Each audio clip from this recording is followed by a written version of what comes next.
Hi, welcome to Sense number 30. I can't believe we're already here. So I think because it's a group of 10, let's just do a check-in when you do your journal today.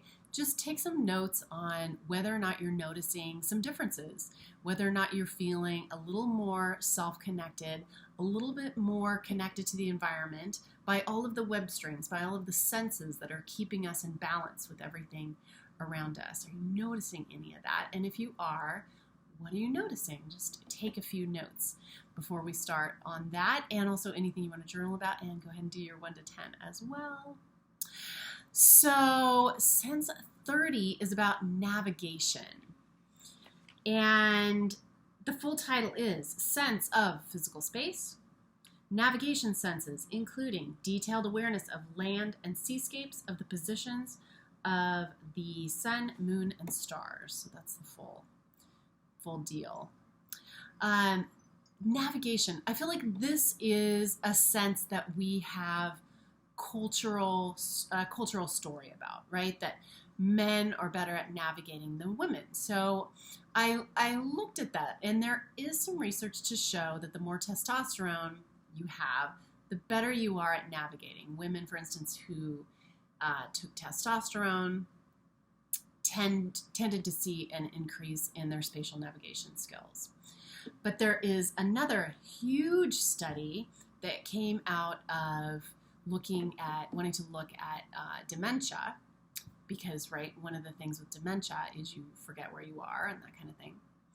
So what this study showed was something very interesting, and that is that it had to do with equality in the culture. So cultures that had more or less equality between men and women did much better, meaning there was very, very little difference in the data between navigation skills between men and women. But the more inequality there was in a culture, the bigger that gap was, which shows actually our cognitive abilities can be affected by our culture, because that is just a belief, and I thought that was very interesting. I have so much to say about that, but I got to keep it to sense of physical place and navigation today. So I thought that was really interesting. There was also another study that showed that people have very effective navigation using smell. And that smell is one of the ways that we actually navigate. And when we smell something, the particles go up into the olfactory bulb, and the olfactory bulb is very near the hippocampus. The olfactory bulb translates smells into information, and then the hippocampus, because there's such a strong neural link there between the two, the hippocampus is a part of the brain that spatially maps for us. So there's a very strong link there. So we're actually able, like other animals, not as well as dogs, for instance, but we are able to navigate using smell. Isn't that totally fascinating? I did not know that.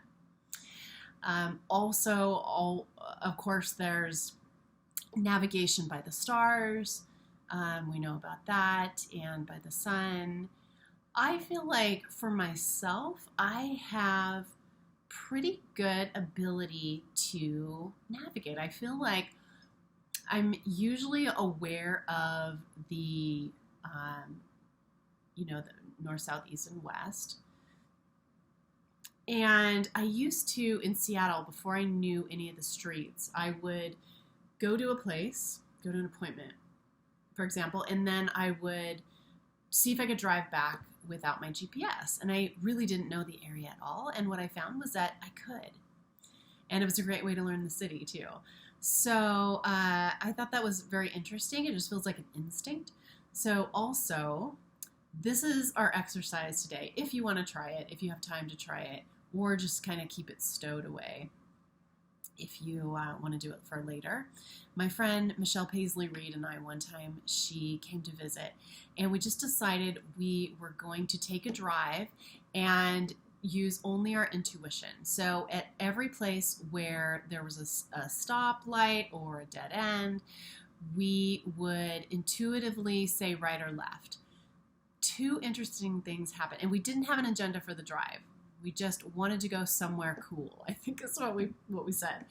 So what happened was, first of all, every time there was a decision to make, we both made the same decision. We would say the same word, left or right, at the same time, or straight. And the second thing that happened was we ended up at the top of the Hollywood Hills at night with this gorgeous, gorgeous view of the city, the valley, and see downtown. And it was so beautiful, all of the grids of light. And I was very new in LA. I didn't know that was there. I didn't know anything about it.